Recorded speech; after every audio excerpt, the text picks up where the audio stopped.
ہم جو Jammu and Kashmir national health mission employees association جو کہ ایک کوآرڈینیشن کمیٹی ہے union territory of Jammu and Kashmir میں، انہوں نے تقریباً 15 دن پہلے ایک کمیونیکیشن گورنمنٹ آف JNK اور گورنمنٹ آف انڈیا سے کی ہوئی تھی ہمارے مطالبے کو لے کے، جس میں ہماری امپورٹنٹ جو مطالبے ہیں وہ salary revision, golden hand shake and equal perks, جو کہ ڈاکیومنٹڈ ہے، وہ جسٹیفائڈ ہے. ہمارے پاس سارے ڈاکومنٹس ہیں. جتنے بھی ہمارے نیبرنگ اسٹیٹس ہیں، چاہے ناردرن اسٹیٹ انڈیا کے ہو، جیسے ہماچل پردیش ہے، ہریانہ ہے، منی پور، ڈاؤن دا لینتھ اگر منی پور دیکھے یا مہاراشٹر دیکھے، وہاں پہ جتنے بھی ہمارے NHM امپلائیز ہیں ان کو وقتاً فوقتاً وہاں کی گورنمنٹ نے کافی چیزیں امپلیمنٹ کی ہوئی ہیں، جیسے salary revision, even regularisation, equal pay equal works. اور یہی چیزیں ہم اپنے government of Jammu and Kashmir سے مطالبہ کر رہے ہیں. آج کی ڈیٹ میں نہیں، ہم 2018 سے ان چیزوں میں لگے ہوئے ہیں، اور اس سلسلے میں کافی سارے ڈاکومنٹس، جو کافی سارے کمٹمنٹس گورنمنٹ آف JNK نے ہمارے ساتھ کیے ہیں آن ٹیبل، وہ سارے ریکارڈس ہمارے پاس ہے.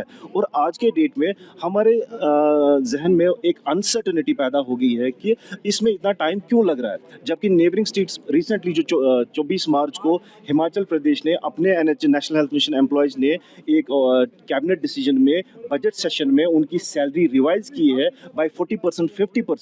تو ویسا ہی وہ امپلیمنٹ ہم پہ بھی کرے، کیونکہ ہماری جو شیئرنگ ہوتی ہے وہ 90% گورنمنٹ آف انڈیا دیتی ہے اور 10% اسٹیٹ گورنمنٹ دیتی ہے. وہی شیئرنگ ہماچل پردیش میں ہی ہے. اگر ہماچل پردیش نے اپنے امپلائیز کو یہ بینیفٹ دیا تو ہمیں کیوں نہیں دیا جا رہا ہے؟ ہم پچھلے 21 سال سے، ایون 26 ایئرس کے کچھ بھی امپلائیز ہیں جو اس انسرٹنٹی میں اس وقت الجھ رہے ہیں، جوجھ رہے ہیں. تو ہمارا مطالبہ گورنمنٹ سے یہی ہے، جس کے لیے ہم نے آج سے 48 گھنٹے کی اسٹرائک کا ڈیسیجن لیا ہوا ہے across Jammu and Kashmir, from Kathua to Kupwara. اس سلسلے میں جتنے بھی بلاکس ہیں ہمارے، جتنے بھی ڈسٹرکٹ ہیڈ کوارٹرس ہیں، یا سری نگر میں جتنی بھی ہماری یہ اس وقت سٹ اینڈ پروٹیسٹ، ایک پیسفل فنڈامنٹل رائٹس اور کانسٹیٹیوشنل رائٹس کو لے کے یہ جو پروٹیسٹ ہو رہے ہیں، آپ کے مادھیم سے ہم حکومت، جو ہماری سرکار ہے جس میں آنریبل LG صاحب ہیں، آنریبل چیف منسٹر صاحب ہے، آنریبل ہیلتھ منسٹر صاحب ہے، ہم ان سے ریکویسٹ کرتے، اپیل کرتے ہیں کہ پلیز ان پیپرز کو جو آلریڈی ہم نے آپ کے آفیسز میں دیے ہوئے ہیں جسٹیفائڈ، ان پہ غور کرے اور ان مطالبوں کو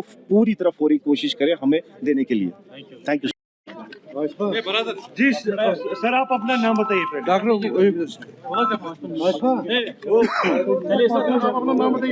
جی، میں Abdul Rauf, chief spokesperson Jammu Kashmir NHM employees association, جو ایک جوائنٹ کوآرڈینیشن NHM RMTSP اور باقی جو ہمارے نجی اسکیمز ہیں ان کی جو جوائنٹ تنظیم ہے. آج تقریباً 8 دن پہلے ہم نے ایک پروگرام کیا تھا، 48 دن کی اسٹرائک کا پروگرام. آپ اس بات سے بخوبی واقف ہے کہ NHM امپلائیز کو ہر وقت، ہر سمے نظر انداز کیا جائے ان کی ڈیمانڈس کو لے کے.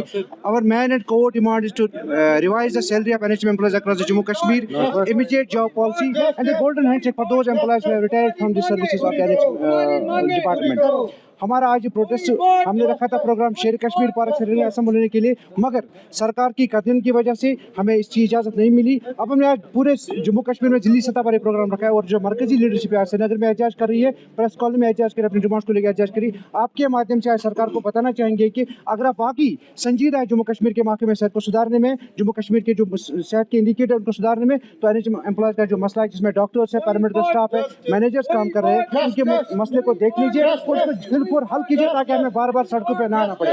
میں نے پہلے ہی کہا کہ our core and main demand is to immediate pay revision. As per recent ہم نے دیکھا کہ جو ہماچل کی اسمبلی ہے وہاں پہ بجٹ میں ایک ریزولوشن لایا گیا ہے NHM امپلائیز کی سیلری ریویژن کے حوالے سے، اس میں تقریباً 70% ان کو اضافہ کیا گیا ہے. وہاں کی جو سرکار ہے، اسٹیٹ سرکار، انہیں اضافہ کیا. ہم چاہتے ہیں کہ جموں کشمیر سرکار اس NLR کو لیجیے، اسی پیٹرن پہ ہماری سیلری کو ریوائز کیجیے. ہم اس کا مطالبہ پرزور کرتے ہیں کہ جلد سے جلد ہماری سیلریز کو ریوائز کیجیے تاکہ ہمیں پھر سے سڑکوں پہ نہ آنا پڑے. ابھی یہ پروگرام 48 گھنٹے کا جاری ہے، جموں کشمیر کے ہر ضلع میں جاری ہے، سری نگر میں جاری ہے. ڈیمانڈ کیا ہے ہماری جو main and core demand is to regularize our services, and immediate demand is if government will take time for the regularization of our services, then equal pay equal perk, immediate salary revision, تاکہ ہمارے جو ملازم ہیں، ہمارے جو بہنیں، ہمارے جو بھائی، ہمارے بچے اسکول میں پڑھ نہیں پا رہے ہیں، فیس نہیں بھر پا رہے ہیں، گھر کا خرچہ نہیں برداشت ہو رہا ہے. آپ اس وقت دیکھیے اس وقت کے حالات کیا ہے، مہنگائی کس عروج پر ہے. 8 پے کمیشن کا اطلاق ہونے والا ہے، مگر NHM employee working on peanuts, 10,000 15,000 20,000. Even our doctors are getting only 50 and working in far-flung areas, Tangdar, Machil, Doda, Kishtwar, Madhwa. But we are getting meager wages, meager salary. We have demands to the government of Jammu and Kashmir and the central government of India. The immediate demand of the NHM employees of Jammu and Kashmir is to revise the salary of NHM employees as per the 8th Commission and as per the analog of Himachal Pradesh.